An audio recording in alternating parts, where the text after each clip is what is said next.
కథాభారతి శ్రోతలకు సుస్వాగతం. మూడో చెవి ఓ విజేత కథ పుట్టు చెవిటి పిల్లలకు మాటలెలా నేర్పాలో తెలియజెప్పే వాస్తవిక గాథ. కన్నడ మూలం శ్రీ రవీంద్ర భట్, తెలుగు సేత శ్రీ ప్రతాప్ రాజులపల్లి వారి పుస్తకం నుండి గత వారం మనం ఆవిడ అమ్మ అంటే అమ్మ మాత్రమే అనే అధ్యాయం విన్నాం. ఈ వారం తదుపరి అధ్యాయం 8వ అధ్యాయం. పేరు నేను మొగుడు ఆమె పెళ్ళాం. మీరు మీ ఇంట్లో మీ భార్యను ఏమని పిలుస్తారు? ఏమే పెళ్ళామా, ఇదిగో బంగారు అని, లేదా ఇంకేదో ముద్దు పేరు పెట్టుకున్నారా? లేదా ఆమెను పేరుతోనే పిలుస్తారా? అలాగే మీ ఆవిడ మిమ్మల్ని ఏమని పిలుస్తారు? అండీ అనో ఏమండీ అనో పిలవచ్చు. లేదా ఆమె కూడా ప్రేమతో రాజా అనో ఇంకేదో ప్రేమతో కూడిన పేరుతో పిలవచ్చు. ఆమె మిమ్మల్ని బంగారు అని పిలవచ్చు. ఇది సాధారణంగా అన్ని ఇళ్లల్లోనూ పరిపాటి. అయితే మా ఇంట్లో కొన్ని నెలల పాటు మేము భార్యాభర్తలిద్దరూ పరస్పరం భర్త భార్య అనే పిలుచుకునేవాళ్ళం. మొగుణ్ణి మొగుడా అని, పెళ్ళాన్ని పెళ్ళామా అని పిలవడం ఎక్కడా లేని పద్ధతి. మొగుడు పెళ్ళాన్ని లేదా పెళ్ళాం మొగుణ్ణి ఎవరికైనా పరిచయం చేసేటప్పుడు మాత్రం ఈయన నా భర్త అనో, ఈవిడ నా భార్య అనో పరిచయం చేస్తారు. కొన్నిసార్లు ఈయనే మా ఆయన, ఈవిడే మా ఆవిడ అని పరిచయం చేయొచ్చు. కానీ మా ఇంట్లో ఆ పద్ధతి ఉండలేదు. దీప నన్ను పిలిచేటప్పుడు భర్త అనేది, నేను ఆమెను భార్య అని పిలిచేవాణ్ణి. ముఖ్యంగా నిరంజన్ ఎదురుగా ఉన్నప్పుడు ఈ ప్రయోగం జరిగేది. అదే రకంగా మా అమ్మ దీపను కోడలా అని పిలిచేది. ఆవిడ కోడలా అని పిలిస్తే దీప ఓ అని పలకాలి. అదే రకంగా దీప మా అమ్మను అత్తా అనే పిలిచేది. నా చెల్లెలి మొగుడు ఇంటికి వచ్చినప్పుడు మా అమ్మ అతన్ని పేరుతో పిలవకూడదు, అల్లుడా అనే పిలవాలి. నేను కూడా ఆయన్ను బావా అనే పిలిచేవాణ్ణి. నా చెల్లెలిని చెల్లెలా అనే పిలిచేవాణ్ణి.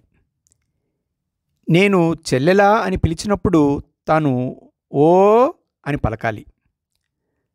తాను అన్నా అని పిలిచినప్పుడు నేను ఓ అనాలి.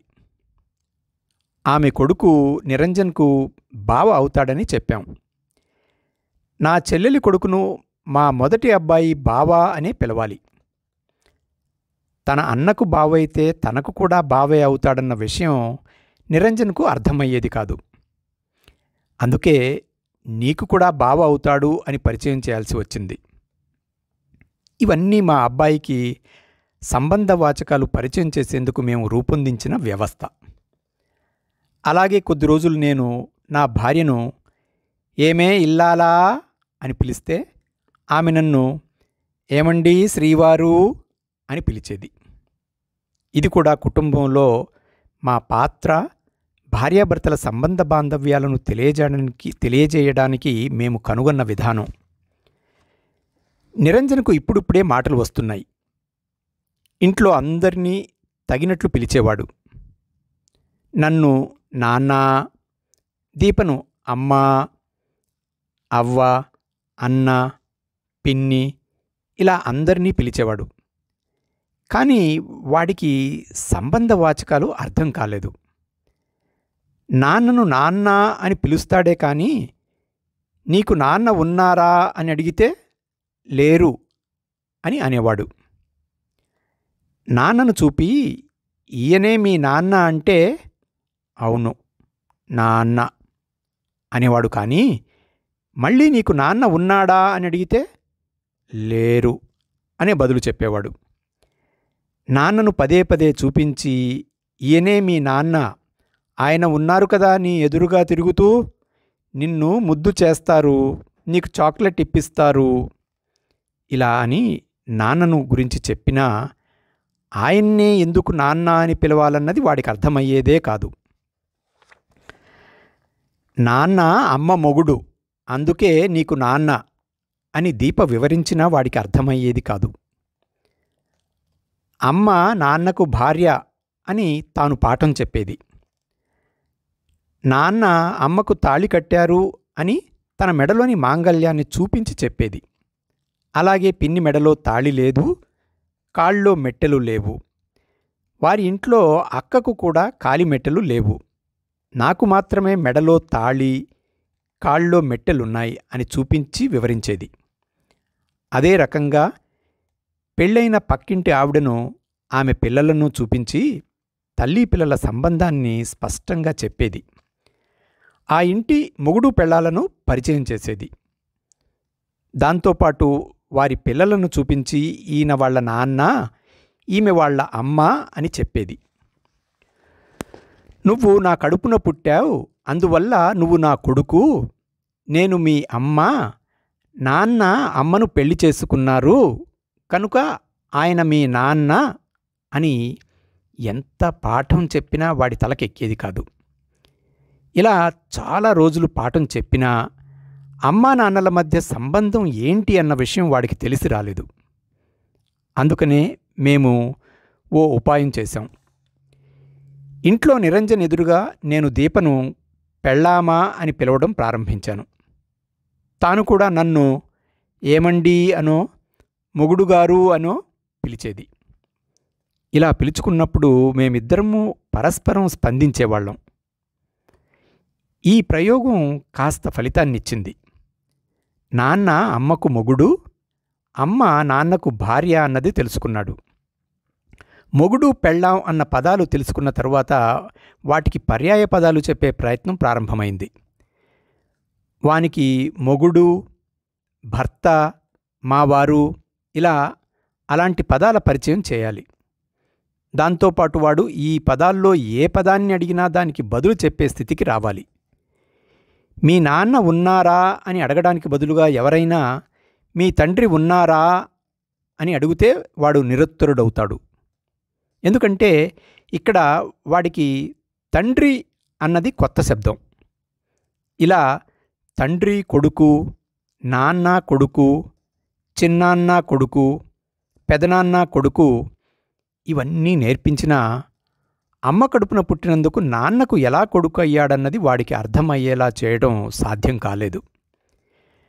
వాడికి అది అర్థం చేసుకునే వయస్సు కాదని అక్కడికే వదిలేశాం.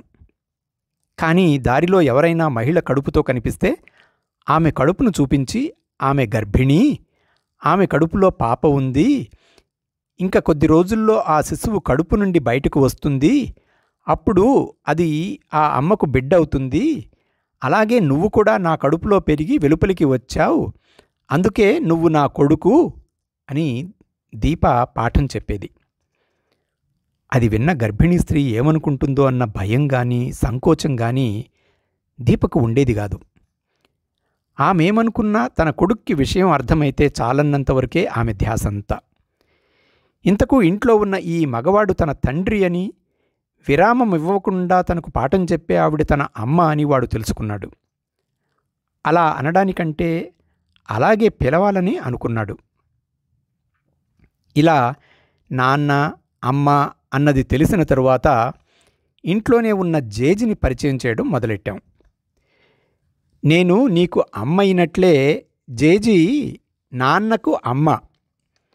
జేజి కడుపున నాన్న పుట్టారు, అందువల్ల ఆమె నీకు జేజి. ఆమెకు వయస్సు అయ్యింది, తల నెరిసింది, ఒంటి చర్మము ముడతలు పడింది, పళ్ళు లేవు. అమ్మ పళ్ళు కట్టించుకుని ఉండింది, వాటిని తీసి బోసి నోరు చూపించి అని వాడికి చూపించి ప్రతిదినము పాఠం చేశాం.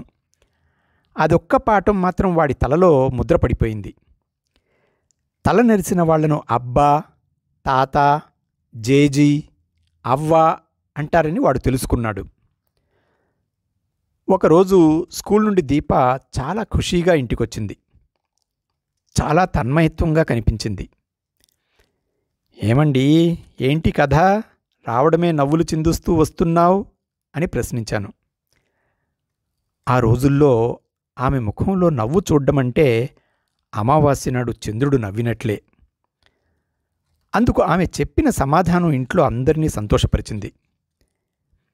నిరంజన్ వెళ్లే రోటరీ చెవిటి పిల్లల వారి తల్లుల స్కూల్ సంస్థాపకులైన రిటైర్డ్ విశ్రాంత వింగ్ కమాండర్ కె శ్రీనివాసన్ అప్పుడప్పుడు స్కూల్కు వచ్చేవారు.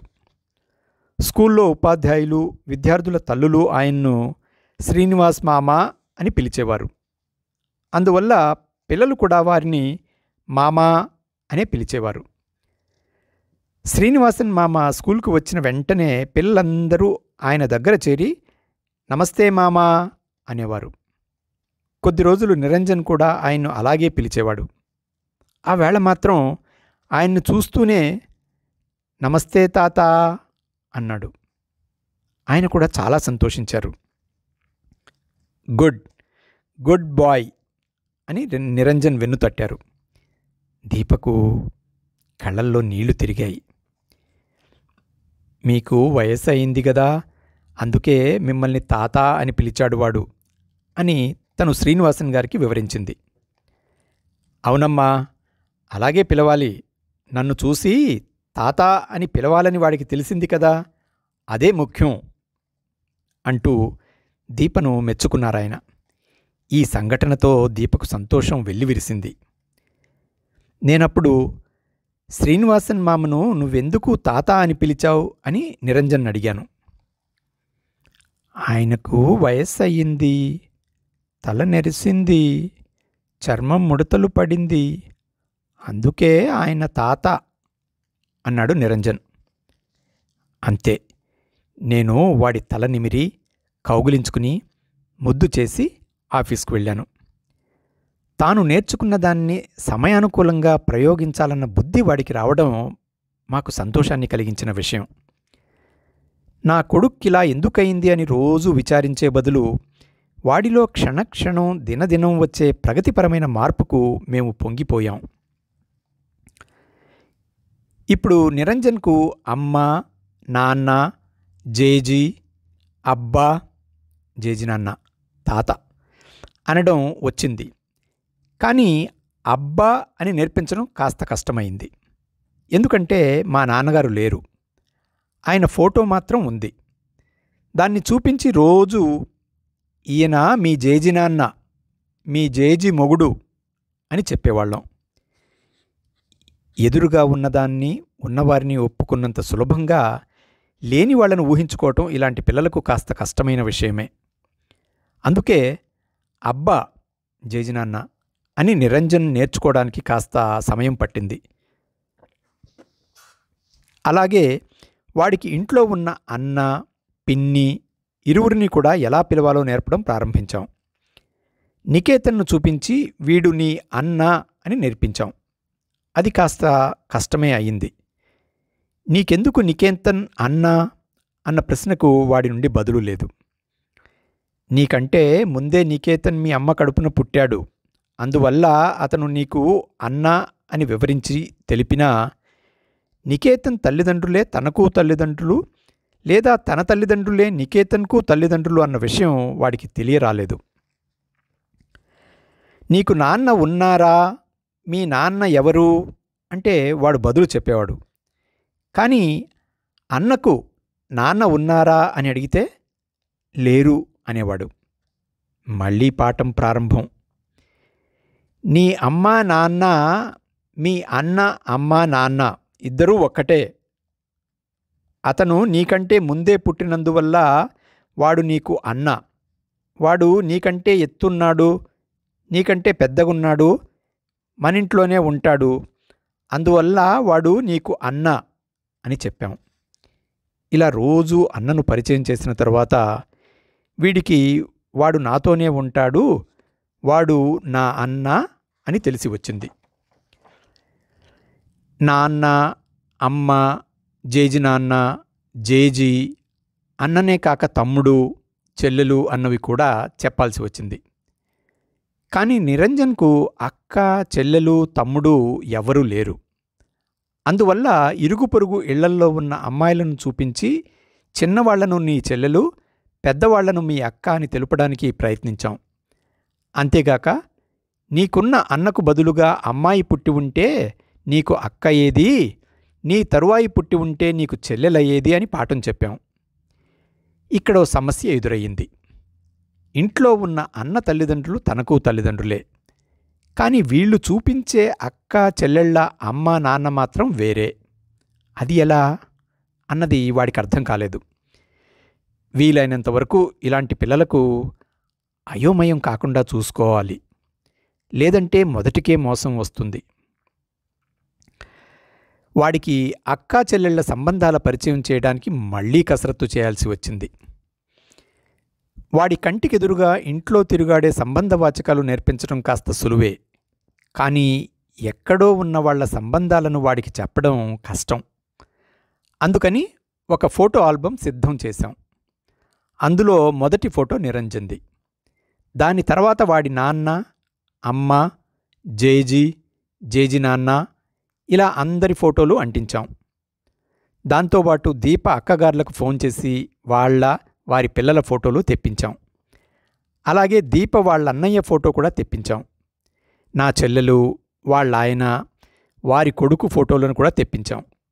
ఇలా మా బంధువులందరివి ఒక్కో ఫోటో తెప్పించి అంటించి వాటి క్రింద వాళ్లకు నిరంజన్కు ఉన్న సంబంధాన్ని రాసి పెట్టాం.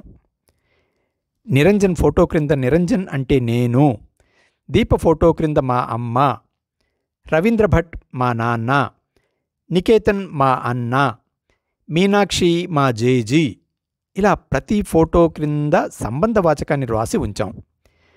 ప్రతిరోజు ఆ ఆల్బమ్ తీసి అందులో అతను వాళ్ళందరినీ గుర్తుపట్టేలా చేశాం. ఇలా చేయడం వల్ల వాడికి ఆ ఫోటోలను చూసి సంబంధాలు తెలుసుకోవటం అలవాటైంది. ఇంకొన్ని గ్రూప్ ఫోటోలు కూడా అందులో అంటించాం. వాటిని చూపించి ఇందులో మీ మేనమామను చూపించు, పిన్నిని చూపించు, పెదనాన్నను చూపించు, ఇలా వాణ్ణి ప్రశ్నిస్తూ సంబంధాలను గట్టిపరచసాగాం. అప్పుడు కూడా చాలా ఇబ్బందులే ఎదురయ్యాయి. మేనమామ అంటే ఎవరు, మేనత్త అంటే ఎవరు, ఒట్టి అత్తామామలెవరు అన్నదాన్ని నేర్పించడానికి మళ్లీ సర్కస్ మొదలు. నాన్న చెల్లెలు మేనత్త, కానీ ఆమె మొగుడు మేనమామ కాదు, ఆయన మామ. అలాగే అమ్మ వాళ్ళ అన్న మేనమామ, ఆయన భార్యను అత్త అంటాం, ఆమె మేనత్త కాదు. ఇలా సంబంధాల వివరాలు పరిచయం చేశాం. అమ్మ వాళ్ళక్క పెద్దమ్మ, అమ్మ చెల్లెలు పిన్ని, పిన్ని పెద్దమ్మల పిల్లలు నీకు అన్న తమ్ముళ్ళు, అక్క చెల్లెళ్ళవుతారని తెలియజెప్పాం. మేనమామ మేనత్త పిల్లలు నీకు బావమరుదులు, వదిన మరదళ్ళు అవుతారు. మీ అన్నకు పెళ్ళవుతే వాడి భార్య నీకు వదిన అవుతుంది అని చెప్పాం. నాకు అన్నదమ్ములెవరూ లేకపోవడం వల్ల మా పెద్దమ్మ పిన్నమ్మగారి పిల్లల్నే పెదనాన్న చిన్నాన్నలుగా పరిచయం చేయాల్సి వచ్చింది. ఇలా ప్రతి సంబంధాన్ని నిరంజన్కు పరిచయం చేసేందుకు వీలైనంతవరకు ఆయా బంధువులను చూపించే పరిచయం చేశాం. అలా అని అన్ని సంబంధాలు వాడికి అర్థమయ్యాయని కాదు, కానీ ఇలాంటి సంబంధాలున్నాయని మాత్రం అర్థమైంది. నీకు నాన్న ఉన్నాడు అన్నది ఎలా నాన్నను చూపించి నేర్పించామో, పెదనాన్న, పెద్దమ్మ, చిన్నాన్న, పిన్నమ్మ, మేనమామ, మేనత్త, వారి పిల్లలు అందరినీ చూపించడమే కాక వారి ఫోటోలను అంటించి ప్రతిరోజు వ్యవధినివ్వకుండా చెప్పి నేర్పించాం. ఇంత చేసినా సమస్య తీరలేదు. ఎందుకంటే నిరంజన్ నీకు నాన్న ఉన్నారా అని అడిగితే అవును ఉన్నారు అన్నది నేర్చుకున్నాడు. మీ అన్నకు నాన్న అని అడిగితే కూడా బదులు చెప్పేవాడు. కానీ మీ నాన్నకు నాన్న ఉన్నారా అని అడిగితే మాత్రం అయోమయంలో పడేవాడు. కాస్త అటూ ఇటూ చూసి లేరు అనేవాడు. గోడకున్న ఫోటో చూపి మీ నాన్న ఈయన అని నేర్పించాల్సి వచ్చింది. ఫోటో చూస్తూనే జేజీ నాన్న అనేవాడు.